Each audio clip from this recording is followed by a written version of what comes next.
সময় ও স্রোত কারো জন্য অপেক্ষা করে না, ছেড়ে যাওয়া শেষ ট্রেনটিও আর ফেরে না পেছনে।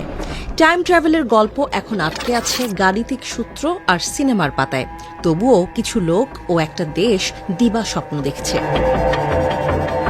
তারা ভাবছে আবার সব ফিরে পাবে, লুটে পুটে খাবে। যেমন অত্যাচার তারা করে গিয়েছিল সেখান থেকে এসেই করবে শুরু। তবে তারা ভুলে গেছে এক নদীতে মানুষ দুইবার নামতে পারে না। দ্বিতীয়বার নামতে গেলে হয় নদী বদলে যায় অথবা মানুষ বদলায়। ওপরের গল্পটা আওয়ামী লীগ ও ভারতের। দিল্লির বুকে চলা তুষের দহন আর থামছে না।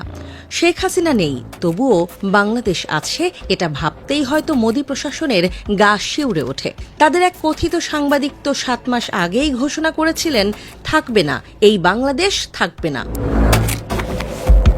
এবারও পতিত আওয়ামী লীগের নেতাদের ডেকে এনে ওলটপালট কথা বলাচ্ছে ভারতীয় গণমাধ্যমগুলো। কোনো এক দৈব কারণে তারা এখনো বাংলাদেশের পিছু ছাড়তে পারছে না। তারা ইনিয়ে বিনিয়ে বলতে চায় হাসিনা ফিরবে, বাংলাদেশের প্রধানমন্ত্রী হয়েই নাকি ফিরবে। যদিও বাস্তবতা পুরোই ভিন্ন।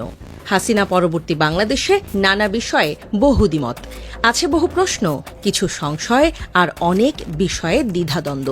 তবে হাসিনা বিরোধী মতের বেলায় এখনো একমত, একই অবস্থানে সব পক্ষ। স্বৈরাচার হাসিনাকে আর কেউ ফেরাতে চায় না। তবে ভারতের গণমাধ্যম আজ তাক সেই বাস্তবতা বুঝতে নারাজ।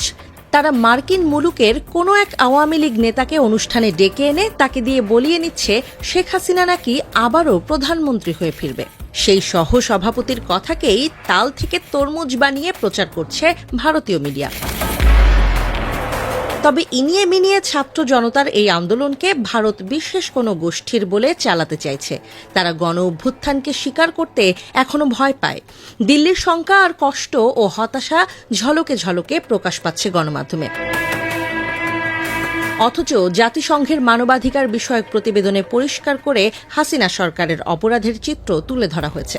তার বিরুদ্ধে মানবাধিকার লঙ্ঘন মানে নির্বিচার গুলি চালানো, হত্যাসহ নানা অপরাধের চিত্রও পরিষ্কার।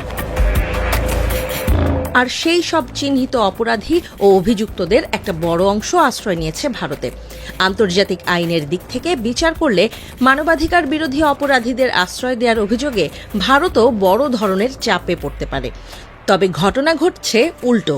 আর উল্টো ভারত ও তাদের মিডিয়ার আচরণ দেখে কেউ তো প্রশ্ন করতেই পারেন, কার মায়ের বড় গলা যেন।